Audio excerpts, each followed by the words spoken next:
Allez, salut à tous. Vous l'avez compris, aujourd'hui on va parler du XT4 que je vais comparer au M1 Mark III. Ce qu'on va voir, c'est vraiment l'aspect ergonomie, et quand je dis ergonomie, c'est l'ergonomie en général, c'est-à-dire l'ergonomie logicielle, comment on navigue dans les menus, etc. Et surtout l'ergonomie physique. Et je vous le dis direct, je déteste l'ergonomie, ce truc là, je le savais, hein, c'est bien pour ça que je suis jamais allé chez Fuji, je le savais, et on va voir pourquoi j'aime pas ça, et je vais tout vous détailler un par un en comparant à chaque fois à l'E-M1 Mark III, qui pour moi a une excellente ergonomie, en particulier au niveau physique. Avant d'attaquer en vue de dessus où je vous montre tout ça, je vous précise que ce qui est en train de me filmer, c'est le XS10. Et pourquoi je vous en parle, c'est parce que je vais fumer ce XT4 sur son ergonomie, et par contre j'ai été très agréablement surpris par le XS10. Bon, pour son ergonomie, je me doutais que du coup ça me dirait bien, mais je la trouve vraiment très bonne, en particulier l'ergonomie physique. Je ferai ça dans la vidéo sur le XS10. Donc si ça vous intéresse, bah, abonnez-vous, activez les petites notifications, la petite cloche, hein, pour ne rien rater des prochaines vidéos. Et donc je ferai également une vidéo sur ce XS10. Là je passe en vue de dessus et je vais continuer à enregistrer avec ce XS10 toute cette vidéo. Allez, c'est parti. Allez, on se retrouve avec les deux boîtiers en vue de dessus, avec ici le XT4 couplé au 1655 f2.8 et ici mon Olympus couplé, donc le M1 Mark III couplé avec le 1200 f4. Du coup on va faire le tour de ces boîtiers et on va commencer tout de suite, hein, parce qu'il est le plus évident. On va commencer par le dessus.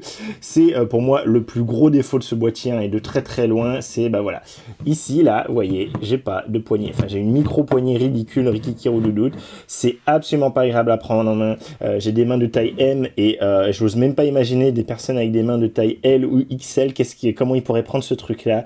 Le repose-pouce est quasiment inexistant et il est mal placé au possible. Je vous montre ce qui est une bonne poignée pour moi, ce qui est probablement une des meilleures poignées pour mes mains de taille M. Je pense que des mains de taille L trouveraient qu'elle serait pas assez épaisse, et moi elle est vraiment parfaite pour moi. Vous voyez, donc on a une poignée qui monte comme ça, et on a ici un petit renfoncement pour mettre le majeur, ce qui permet de venir ici appuyer le majeur et de tenir le poids, hein, que ça maintienne vers le bas. Et en plus ici le repose-pouce est bien mieux travaillé, on va bien mieux pouvoir poser le pouce dessus, et ce boîtier là je peux complètement l'utiliser à une main, j'ai aucun problème, même avec mon 100-400 dessus je peux le tenir à une main. Ça sera pas très confortable mais je peux y arriver. Et cette poignée, et ça c'est mon fameux test, hein, vous savez, si je peux faire ça comme ça, désolé, hein, pour l'ampoule c'est la planche, si je peux faire ça comme ça, hein, c'est que c'est une bonne poignée. Bon bah vous vous doutez bien que ça, hein, alors je vais peut-être réussir en jouant les équipes. Ouais, j'arrive à... Ouais, du coup ce test est pas assez bon pour montrer que c'est une bonne poignée, parce que là j'y arrive, mais je peux vous dire que je suis en gros stress, parce qu'on a quand même un petit renfoncement ici, hein, pour les doigts, qui permet que je fasse ce test là. Mais en vrai, moi quand je le tiens à côté de moi dans la vie de tous les jours, j'ai eu vraiment très peur de le faire tomber, hein. Plusieurs fois j'étais très en panique parce que je le tenais pas très bien. Et ce que je voulais vous dire, c'est, vous voyez, donc cette poignée, on a ici cette hauteur, et en fait au lieu d'avoir un décrochement sous le majeur et après quelque chose qui soit au contraire avec une surépaisseur pour venir mettre le majeur, là c'est l'inverse en fait. On a le haut, vous voyez, au contraire en fait on a un décrochement, on a la poignée qui est coupée, ce qui fait que donc on a rien pour reposer le majeur, ça part complètement, voilà, il n'y a rien qui retient, donc c'est vraiment juste le fait de tenir fort qui fait qu'on retient, qui tombe vers le bas. Et donc du coup en plus de ça, le fait d'avoir viré ici ce bout là, hein, ce qui serait intéressant pour justement mettre le déclencheur, pour mettre le bouton déclenchant, donc normalement on aurait le bouton vers là, et vous voyez qu'il est vachement reculé, donc en plus ça nous force à un peu relever le majeur pour aller chercher le bouton de déclenchement, et donc on a le majeur qui est sur l'espèce de décrochement de diagonale là, et c'est une catastrophe, hein. Niveau préhension c'est une catastrophe. C'est probablement le pire boîtier, en tout cas dans cette gamme de prix là, dans ce format là, dans cette taille là, parce que mine de rien il est gros, hein. Quand on le regarde en tout cas sur sa hauteur, hein, vous voyez là, hop, au niveau hauteur il est quand même plus haut, hein, que mon M1 Mark III. Ici mine de rien on a quand même quelque chose d'assez gros, et pareil en épaisseur comme ça, on a quand même un truc qui au final est pas mal épais, hein, par rapport à l'M1 Mark III. Vous voyez, c'est beaucoup plus boxy, et pourtant ils ont un gros boîtier et ils n'ont pas été foutus de se dire bah on va mettre une poignée avec une bonne préhension, parce que c'est bien connu qu'un hybride on lui met pas un objectif dessus, et surtout un hybride, hein, de ce calibre là, on va lui mettre un petit pancake tout fin, et je suis même pas sûr qu'un pancake tout fin ils sont en limite là, hein. Donc ça sert strictement à rien de faire une poignée comme ça, parce que quand vous utilisez votre appareil vous êtes obligé de mettre un objectif dessus, et donc du coup on a une poignée vraiment qui est catastrophique, hein. Vraiment je pèse mes mots, c'est la pire poignée que j'ai eue dans cette gamme de prix là. Je préfère même, pour vous dire, hein, j'ai juste à côté là, je préfère la poignée de mon EM5 Mark III, au moins ici, vous voyez, au moins ici j'ai un petit truc pour reposer mon majeur et j'ai la poignée qui va jusqu'en haut avec du coup mon déclencheur qui est positionné au bon endroit, à l'endroit logique. Et le repose-pouce est plus prononcé et mieux travaillé que le repose-pouce du XT4. Voilà, donc moi j'ai envie de dire chapeau les ingénieurs ergonomes de chez Fuji, hein, très clairement, grosse quichasse selon moi. Donc voilà, c'est vraiment catastrophique à ce niveau-là, et pour moi c'est son plus gros défaut, et d'assez loin, hein. Pour moi cette poignée, c'est probablement le plus gros défaut, avec, on va voir juste ensuite, hein, cet aspect ergonomie molette, que moi je n'aime pas, mais je peux concevoir qu'on aime bien, mais moi je n'aime pas du tout. Et du coup je continue sur l'aspect haut, donc du coup on a cette poignée inexistante, hein, pour moi c'est pas une poignée. On a ici le on-off qui est autour du déclencheur, et ça je comprends, et ça je trouve ça très bien en soi, hein, même si du coup moi ça me va bien de l'avoir là, parce que à côté j'ai du Canon, et du coup j'ai tout du même côté, mais clairement en soi je préfère avoir le bouton on-off, hein, autour du déclencheur. Je trouve ça plus logique, c'est effectivement du coup on peut tout faire à une main. Et par contre ce switch là, moi c'est une catastrophe, hein. Il est beaucoup trop souple, beaucoup trop lâche, ce qui fait que à l'usage j'ai très souvent récupéré le boîtier allumé alors qu'il aurait dû être éteint. En particulier avant-hier j'ai fait vraiment un anniversaire du coup famille, et une fois sur deux quand je le prenais je retrouvais allumé alors je pensais qu'il était éteint. Alors peut-être que juste quand je tenais, justement j'ai du mal à tenir, peut-être sans faire exprès, voilà, je touchais le bouton et je le déclenchais, mais ça vraiment j'ai pas besoin de forcer beaucoup, hein, pour que ça s'ouvre, pour que ça s'allume. Donc c'est peut-être que voilà, c'est celui de Damien qui l'a beaucoup utilisé, il est peut-être un peu plus utilisé, usé, mais il n'empêche quoi, c'est une cata. Et je vous dis, ce bouton j'arrêtais pas de l'allumer, comparativement au bouton du XS10 où j'ai eu aucun problème avec. Donc voilà, donc vraiment ce bouton pour moi une cata. Le déclencheur j'aime pas spécialement, je trouve il est un peu mushy, un peu mollasson. Alors on a bien le clic, hein, le clic, on sait bien où est-ce qu'on va avoir le clic, mais voilà, le bouton est un peu mollasson. Alors je sais, hein, du coup là ici on est censé, enfin on peut rajouter du coup un bouton pour une surépaisseur et tout, mais je trouve le bouton lui-même, voilà, un peu floup, un peu mollasson. Je préfère largement ce que j'ai sur mon EM1 Mark III, où c'est vraiment beaucoup plus franc, on a moins de courses, et du coup c'est beaucoup plus franc. Ouais, je préfère clairement ce que j'ai là.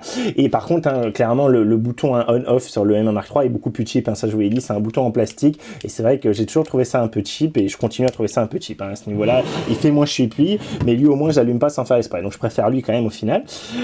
Quoi d'autre sur le haut d'assez évident? On va attaquer les molettes, là, on va plus tellement avoir le chat. Donc du coup, les molettes. Alors, les molettes, moi, cette ergonomie-là ne me va pas du tout, mais, je vais pas la critiquer plus que ça sur l'aspect ergonomie, parce que je comprends qu'il y en ait qui aiment ça, je comprends qu'il y en ait qui aiment cet aspect argentique, et clairement Fuji à ce niveau-là a le mérite de proposer quelque chose de différent de ce que tous les autres constructeurs proposent, et ça à ce niveau-là on peut saluer l'idée, mais bon, je le savais, hein, je vous l'ai toujours dit en commentaire quand vous me posiez la question, et alors Fuji t'as jamais testé, pourquoi tu testes pas, je suis sûr que t'adorais et tout. Je vous ai toujours dit Fuji, il n'y a pas de poignée, Fuji, les molettes ça me va pas du tout la logique, donc c'est ce qu'on va voir là, et je trouve tous les boutons rikiki roudoudou absolument ridicules. Et donc on viendra juste après sur ça, et je vous confirme ce que je pensais. Donc les molettes, hein, donc on a la molette ici de shutter speed, pardon, la molette d'ISO, et en fait du coup la molette d'ouverture on va la jouer directement sur l'objectif. Donc on a ici nos molettes, et donc on a en particulier pas de molette de mode. Donc moi ça me va pas du tout, hein, pas de PASM, en fait on va tout régler ici. Donc je comprends bien la logique et j'ai réussi à m'en sortir, il n'y a pas de souci. Mais par exemple pour du coup passer en film, en vidéo, il faut venir jouer ici avec l'espèce de petite clic qui est en dessous, façon un peu Panasonic, et on va venir choisir entre style et movie, entre photo et vidéo. On a ici pareil, sous l'autre molette, on va avoir tout ce système pour savoir si on est en single, en panneau, en bracketing, en rafale rapide, etc. Donc ça c'est vraiment typiquement comme fait à Panasonic. Et donc tout de suite, vu que je vous parle de ça, je vais vous montrer un truc. Je sais pas si vous allez bien le voir, mais je vais essayer. Vous voyez ou pas? Vous voyez que ça bouge quand même. Donc moi je trouve, j'essaie de vous le montrer sans faire bouger tout l'appareil, mais moi je trouve que ça fait cheap, vraiment. Je trouve la construction, je trouve ces molettes très cheap, vraiment. Je trouve que ça bouge, donc j'en ai parlé, elle bouge moins, j'en ai parlé à Damien, il me disait qu'il trouvait pas lui. Je trouve que les molettes avec ce truc en dessous certainement, du coup font que ça bouge un peu et que ça fait cheap, hein. Moi je trouve que ça fait vraiment, je sais pas si vous le voyez trop, mais moi je vous dis en main, je le sens bouger quoi. Je la sens bouger, et donc tout ça c'est en plastoc. Ce truc là, ces deux trucs là font cheap je trouve. Les clics sont relativement francs, mais c'est pas génialissime. Vous voyez, je les passe très facilement, j'ai pas besoin de forcer beaucoup. Pareil pour les clics ici, sont pas GG. Alors franchement ça va, mais je les trouve pas génialissimes. Vous allez voir, ça va comparativement à ça, on en parle après. Mais voilà, je les trouve pas génialissimes. Et donc on a bien le bouton ici pour venir. Là vous voyez, j'arrivais pas à l'enfoncer parce que je devais être entre deux. Donc normalement une molette on n'est pas censé pouvoir être entre deux. Donc là sans le faire exprès je l'ai fait. Ce bouton là par exemple clique bien, d'accord, j'ai pas de problème. Et ce bouton là on va voir si j'arrive à le refaire, hein. C'est pas voulu, hein. C'est juste que voilà, là il est encore entre deux. Et voilà, là vous voyez, il est resté bloqué. Donc il faut que je rappuie dessus, que je bouge un peu et là il s'est débloqué, ok. Je vous le refais. Voilà, là il est bloqué. Il est bloqué, hein, c'est-à-dire qu'il n'est pas comme il faut. Normalement, il devrait être un peu, vous voyez, il devrait un peu dépasser. Là, c'est à moins qu'il est bloqué. De toute façon, il y a un petit grain de sable dedans ou je sais pas quoi. Donc voilà, donc ça, pour moi, c'est très cheap, hein. Alors certainement que voilà, encore une fois, c'est parce que Damien l'a beaucoup utilisé et que voilà, il a un peu de vécu. Mais pour moi, enfin, c'est pas normal, ça. C'est vraiment pas normal. C'est très très cheap et je trouve ces molettes font très très cheap. Le boîtier en lui-même, là-haut, c'est métal, c'est bien, mais cette molette et ce système en dessous est vraiment pas bon, je trouve, et c'est beaucoup mieux fait. Par exemple, chez Panasonic, ça inspire beaucoup plus confiance chez Panasonic. Si je vous montre mes molettes sur le M1 Mark III, ça n'a rien à voir. Là c'est une molette en ferraille, une grosse molette en ferraille, avec des clics vraiment francs, hein. Ici, quand on est bloqué, on est bloqué. Ouais, écoutez les clics, quoi. Et ça, c'est de la ferraille, hein. C'est pas du plastoc qui fait gling gling. Donc moi, j'ai pas un système avec un truc en dessous, donc ce qui fait que c'est plus facile, hein, très clairement. Et du coup, je vous montre les autres molettes. Les molettes avant et arrière. Ok, donc molette en ferraille encore une fois, hein, molette en ferraille qui cliquent bien et qui sont très faciles à utiliser et agréables, avec un bruit un peu strident mais au moins qui inspire confiance. Je vous montre les molettes avant et arrière du Père Fuji, du Père XT4. Attention, écoutez ça. C'est plastiqué. Et alors l'écran, pour faire un cran précis, c'est aux fraises complet. Pareil devant. Alors devant, je sais même pas trop avec quoi, si je le fais avec le majeur ou l'index, hein, vu que j'ai du mal à le tenir à une main, du coup, alors clairement pas avec l'index, ça serait plutôt avec le majeur. Ça, pour moi, c'est ultra chippy, c'est plastique chippy. Alors, ce qu'on peut leur reconnaître, et c'est vrai, c'est qu'elles sont cliquables, L et L. Donc c'est cool qu'on ait deux boutons en plus, mais très honnêtement, je préfère avoir des boutons réels physiques en plus et avoir une molette qui clique pas, enfin qui s'appuie pas dessus, mais qui clique vraiment avec des crans marqués et pas un espèce de truc un peu en plastique que je trouve personnellement très cheap. Vraiment, je trouve que ça fait cheap. Donc voilà, donc pas du tout convaincu. J'étais sûr avant de tester ce boîtier que j'aimerais pas l'aspect ergonomie logique des molettes, mais ça je vous dis, je conçois tout à fait que des gens l'aiment. Par contre, je m'attendais vraiment pas à me dire que ça faisait cheap. Je trouve qu'il fait cheap. Ce bouton fait cheap, ces boutons, ces molettes font cheap, ce bouton en dessous fait cheap, ces molettes font cheap, et on va voir les autres boutons, je trouve aussi en plastoc font cheap. Donc voilà, tout fait assez cheap, je trouve. Le boîtier en lui-même fait pas cheap, mais alors les boutons, c'est pour moi une catastrophe. Du coup, je continue sur les molettes, je finis sur les 6 molettes. La molette de compensation d'exposition, d'accord, donc qui elle est peut-être celle qui inspire le plus confiance, avec un clic très franc. D'accord? Mais du coup, le clic est tellement franc et tellement marqué que pour le coup, attention, là, j'essaie de le passer. Je fais pas semblant, hein. Là, je pense que vous voyez mon doigt rougir. J'appuie dessus pour essayer de le passer. Voilà, j'ai réussi. Vous avez vu le nombre de tentatives qu'il me faut pour réussir à changer juste avec mon pouce. Vous voyez? Pour changer mon exposition avec mon pouce. En fait, et je le montrais à Damien, et Damien me dit, oh, moi je suis habitué, je fais tout le temps à 2 doigts comme ça. Ouais, alors ok, si on est habitué à ça, d'accord, mais déjà, vous voyez là, il se casse la gueule, je vous le dis, hein, je suis obligé de le mettre dans la paume de ma main, m'éclater la paume de la main pour pas qu'il se pète la gueule. Donc effectivement, à 2 doigts, ça a marché, mais moi j'ai toujours été habitué sur tous mes boîtiers, hein, depuis Sony et depuis toujours, à pouvoir directement faire ma compensation d'exposition comme ça au pouce, quoi. C'est quelque chose que moi je suis habitué à faire comme ça, et je ne peux pas le faire sur le XT4, et c'est la première fois je ne peux pas le faire sur un boîtier. Donc voilà, ça m'a surpris aussi, hein, de pas pouvoir changer mon exposition comme ça. Et je pense qu'on a à peu près fait le tour sur les boutons du haut. Donc vous voyez qu'on a un petit bouton ici en plus personnalisable. Alors pareil, voilà, on n'entend même pas le clic, la course est ridicule, c'est un peu mollasson, un peu ridicule comme j'aime pas du tout, vraiment j'aime pas du tout. Et du coup pour le haut, j'ai à peu près fait le tour, je pense que je vais arrêter là pour le haut, donc je préfère largement à ce qui se fait chez le M1 Mark III. On a ici 2 boutons de raccourci en plus, je préfère la molette, on a 2 boutons de raccourci ici que quand on appuie on sait qu'on appuie, le bouton d'ISO ici, enfin voilà, pour moi bien mieux, hein, bien mieux sur le M1 Mark III. Et si je passe du coup sur la face arrière, vous voyez que déjà les boutons sont tout petits. Genre le display back encore, hein, c'est un peu comme sur celui du dessus, c'est ridiculement petit, hein, vraiment c'est tout petit.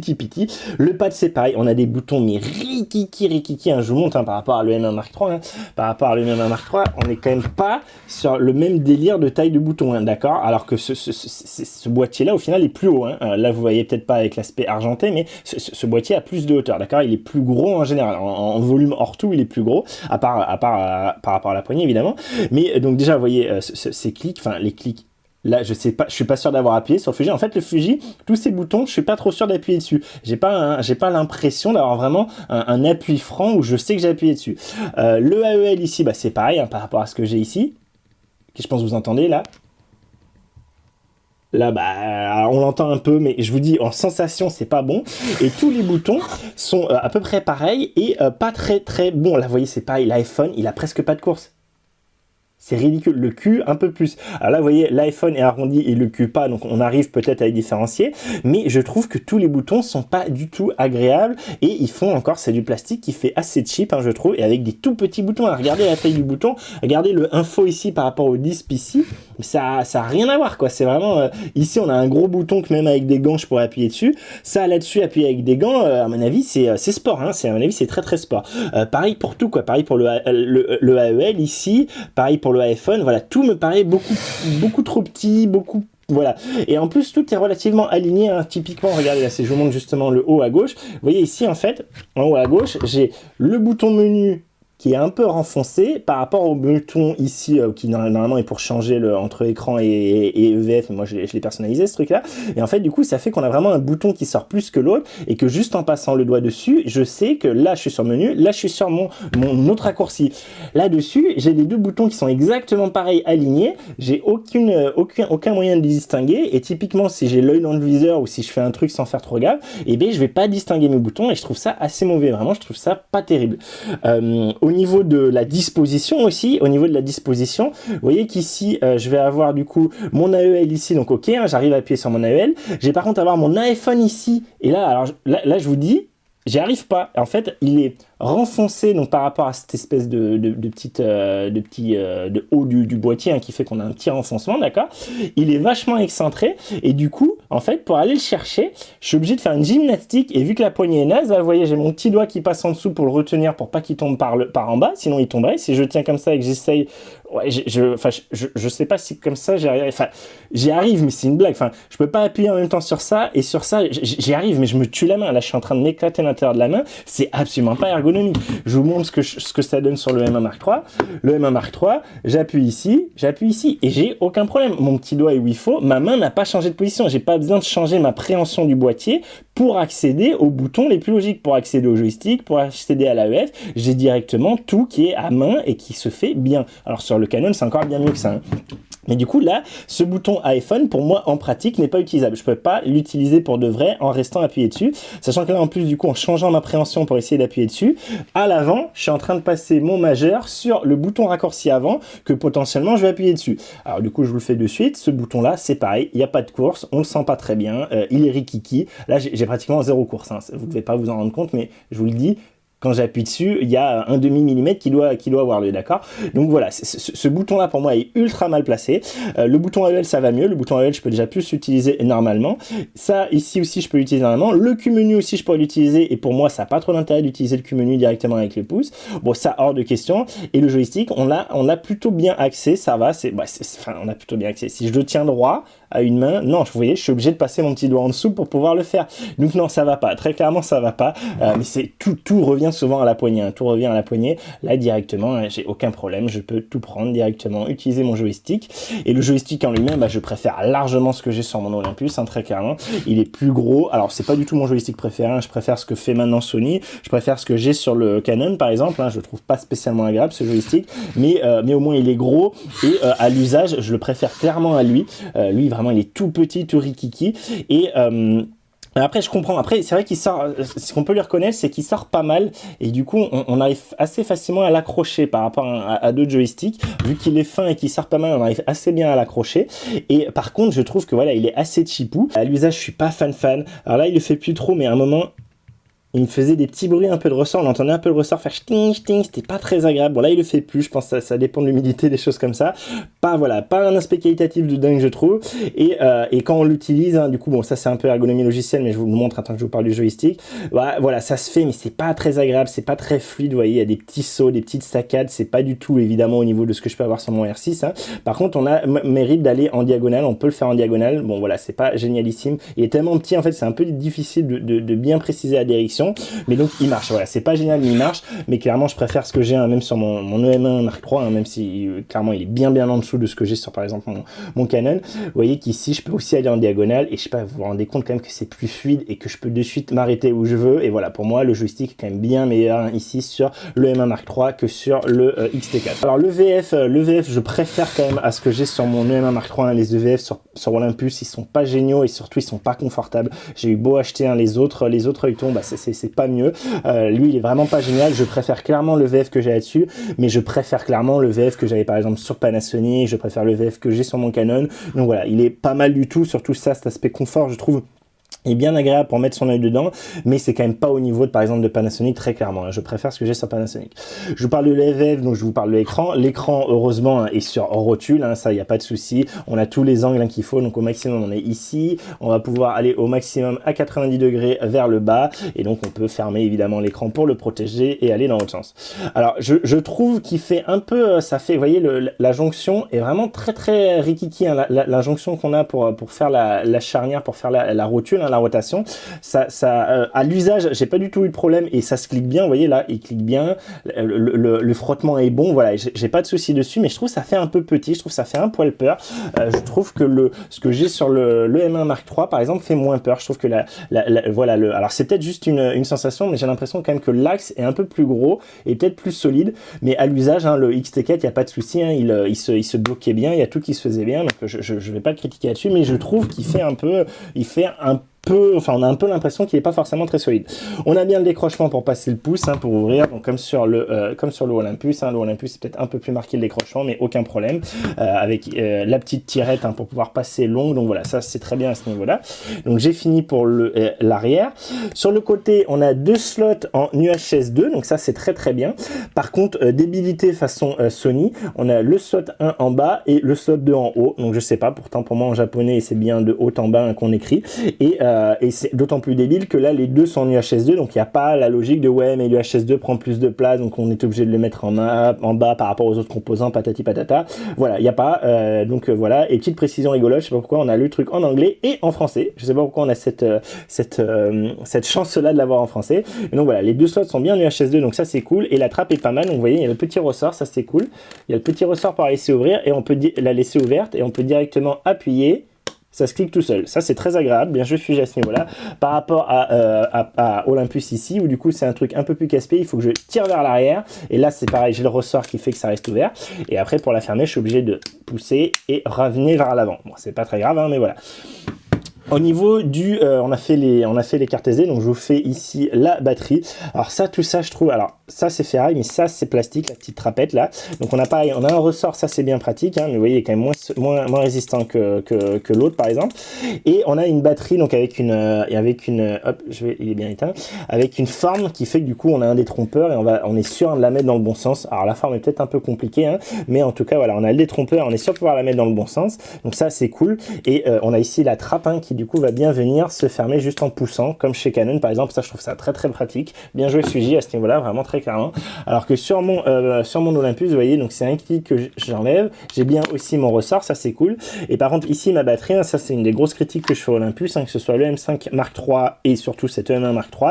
C'est une batterie complètement rectangulaire. J'ai pas de détrompeur. Je vais faire exprès de la mettre à l'envers. Vous voyez, je la mets à l'envers. Et c'est que quand je suis en bas, je me rends compte que j'étais à l'envers. Du coup, il faut que je la retourne et là c'est bon. Donc voilà, c'est pas génialissime, c'est pas gravissime, mais c'est pas génialissime. Et ici je dois appuyer sur ma trappe et venir cliquer. Je peux pas juste appuyer et ça se clique tout seul. Donc voilà, donc je préfère clairement la trappe et la batterie, hein, la logique sur le XT4. Et par contre, petite précision, vous voyez ici, hein, il y avait un cache, hein, certainement comme sur mon. Alors là, je pense qu'il est caché. Je sais plus si j'en ai un sur le M1 Mark III, mais en tout cas, vous voyez que je pense que Damien l'a perdu. Hein. Je sais pas si c'est parce qu'il utilise souvent la poignée externe ou pas, mais je crois qu'il utilise pas tellement la poignée. Je pense que c'est surtout que le cache est paumé, donc ça inspire pas forcément confiance. confiance. Et après là c'est une plaque bien en ferraille, complètement solide, pas de souci, pas de crainte de mettre ma plaque dessus. Je vous le dis, hein, suite à ce que j'avais pu avoir comme surprise avec le M5 Mark III. Je vous montre l'avant quand même avant de faire le dernier côté. L'avant, donc on a le bouton ici de relâchage de l'objectif, mais qui ne me gêne pas. J'ai jamais appuyé dessus avec les doigts sans faire exprès, contrairement à chez Sony par exemple. Après, quelqu'un avec des grandes mains peut-être pourra avoir le problème, mais moi ce n'est pas du tout mon cas. On a du coup la molette de devant, je vous la refais pas, d'accord. Hop, la molette de devant qui se clique, la petite LED, le fameux bouton de raccourci que je trouve vraiment pas bon, et ici du coup un petit switch manuel, continu, single, d'accord. Et ici le truc synchro flash, hein, comme sur le M1 Mark III, du coup je vous l'enlève pas. Sur le M1 Mark III, là j'ai perdu le bouchon, donc là c'est moi qui ai perdu le bouchon, donc pour vous dire c'était pas terrible comment ça tenait. Le release est sur le côté, ce que je préfère carrément, hein, plutôt qu'il soit là et de risquer de me le prendre avec les doigts. Et ici moi sur le M1 Mark III, attendez, voilà, j'ai deux boutons de raccourci, dont honnêtement je me sers assez peu et qui tombent relativement bien sous les doigts, mais c'est pas non plus génial, et clairement je trouve qu'ils sont pas terribles ces boutons de raccourci là. Par contre voilà, pour vous montrer, hein, la logique Olympus, et ce qu'il faut faire, c'est qu'on a deux boutons juste l'un à côté de l'autre qu'on voit pas, on en fait un qui est creux pour quand on le met dessus on le sent, et un qui est bien arrondi pour vraiment distinguer les deux, et ça c'est bien joué de la part d'Olympus. Donc voilà, et on part sur le côté. Alors là ici quand même je vous ai pas précisé, ici j'ai la prise remote, hein, sur le côté gauche au-dessus des cartes SD, hein, sur le M1 Mark III, alors que ici c'est pas du tout le cas sur le Fuji X-T4. La prise remote sur le Fuji X-T4 va être de l'autre côté, elle va être ici sous la prise micro, donc elle est ici la prise remote. Et la grosse blague, hein, de ce boîtier, c'est que malgré sa hauteur, hein, on a uniquement une prise micro, on n'a pas de prise casque, contrairement ici à mon M1 Mark III, où donc j'ai ma prise micro qui en plus est indépendante, et ça je trouve ça très très bien. Donc prise micro, juste en dessous prise casque, et ensuite on arrive aux prises USB-C et micro HDMI, d'accord. Et donc tout ça est tropicalisé avec des joints, pareil sur Fuji, mais donc pareil sur Fuji, je finis de vous montrer les ports. Donc une autre trappe avec le micro HDMI et l'USB-C, et du coup, ce que je voulais vous dire ici, c'est que dans les deux cas, malheureusement, contrairement par exemple à chez Panasonic et surtout au XS10, hein, donc je vous ferai le test après, hein, abonnez-vous, tout ça, vous voyez qu'ici, hein, le mic, hein, va prendre, pour l'avoir testé en vlog, hein, le mic va être un peu, quand on va le brancher, le micro, on va être un peu, hein, devant l'écran, mais pas trop. On va juste un peu gêner ici en haut à gauche, l'indication, et c'est vraiment pas grave, ça gêne un peu moins, ça gêne moins quand même que ce que j'ai par exemple sur le M1 Mark III, où ici, je vais avoir un peu plus, hein, d'indication, parce qu'en fait, je crois que c'est la batterie que j'ai là-haut. J'allume. Voilà, c'est la batterie en fait que je vais être un peu gêné, et je vais avoir le logo qui va être un peu bloqué et limite un peu les indications. Donc voilà, bon, pas grave ici, mais en tout cas c'est beaucoup mieux fait sur le XS10, hein, comme vous le verrez quand je ferai la vidéo sur le XS10. Le manque de la prise jack casque me chagrine un peu, me chagrine pas mal même, hein, je comprends pas bien, hein, sur une telle hauteur, ne pas avoir été fichu de foutre une prise casque, franchement je comprends pas trop, surtout que c'est un boîtier qui se destine quand même beaucoup aux vidéastes, hein, on le voit, hein, c'est souvent les vidéastes qui en parlent, donc voilà, je trouve ça un peu dommage, et je pense que j'ai fait le tour, hein, de ce boîtier. Donc vous voyez, globalement je suis pas du tout convaincu par l'ergonomie physique, et en particulier par cette poignée. Je suis pas du tout convaincu par cette logique des molettes, même si je peux comprendre, hein, que d'autres l'apprécient. Je suis bien chagriné de pas avoir ici une prise jack, même si perso je m'en sers pas tant que ça, et voilà. Et les boutons, hein, très clairement les boutons c'est pas du tout mon kiff, hein. Je n'aime pas du tout tous ces boutons, je trouve que tout fait globalement assez cheap, hein. Et je vous ai pas dit, on a ici un petit bouton pour le viewfinder, et ici bon le truc pour régler la dioptrie, et ici moi du coup mon bouton pour régler la dioptrie il est ici, hein, mon petit truc il est sur le côté, et j'ai pas de boutons spéciaux, hein, juste pour le viewfinder, ça va être ici du coup que je vais pouvoir régler. Bon, il est temps de conclure, et je pense que voilà, vous avez compris, hein, je suis pas du tout fan de ce boîtier, hein, pour tout ce que je vous ai expliqué. Voilà, il y a l'aspect ergonomie physique qui est pour moi vraiment de très loin le pire, hein, vraiment c'est pas du tout agréable pour moi d'avoir ce boîtier en main. J'ai très peur de le tenir à côté de moi, vraiment la poignée est nulle, hein. J'ai une poignée qui est moins bonne, j'ai une moins bonne prise en main je trouve que ce que j'ai avec mon EM5 Mark III, pour vous dire, qui est un boîtier quand même plus bas de gamme et beaucoup plus petit, boîtier que je vais comparer avec le XS10, hein, dans une prochaine vidéo, je vous le rappelle, donc n'hésitez pas à vous abonner et à activer les notifications, je vous rappelle. Toujours est-il que voilà, la poignée est vraiment nulle, je trouve en plus les emplacements de boutons pas dingue. Je trouve les boutons trop petits, trop rikiki. Le joystick est pas dingue. Je trouve en plus de ça que le boîtier est quand même assez gros et il a beau être gros, donc on a des tout petits boutons qui sont plutôt mal placés. On n'a pas de prise jack, ça m'embête quand même beaucoup pour un boîtier qui se veut être aussi bon en vidéo et que tout le monde encense en vidéo. Pas de prise jack casque, hein, j'entends. Voilà, tout ça, ça me fait dire. En plus de ça, je sais qu'il y a beaucoup de gens aiment l'aspect rétro, etc. Moi, c'est pas spécialement ma tasse de thé. Et en plus, très clairement, moi, j'aime pas du tout l'aspect logique des molettes, hein, que d'autres aiment, hein, que d'autres veulent avoir cet aspect argentique avec les molettes vitesse, ISO, plus ouverture sur l'objectif. Ce que je peux tout à fait comprendre. Moi, je savais que ça serait pas pour moi. Ça l'a confirmé. Hein, je vous l'avais déjà dit dans les commentaires, hein, quand vous me posiez la question. Tout ce que je pensais, hein, de tout ce que j'avais vu, tous les tests, etc. que j'avais regardé, bah ça s'est vérifié. Moi, c'est vraiment pas du tout pour moi cette logique-là. Je comprends que ce soit pour d'autres, mais c'est pas pour moi. Voilà, enfin, plein de petites choses qui, vous voyez, même la trave, je sais pas, ça sonne pas quali pour moi. Franchement, ça sonne vraiment pas quali. Et voilà. Et j'ai pas eu du tout de plaisir à l'utiliser, très clairement, hein, vraiment très clairement. Si la vidéo vous a plu, n'hésitez pas à la liker, la partager. Hein, vous le savez, ça fait du bien à la chaîne, c'est cool. Voilà, hein, je refais pas tout le speech.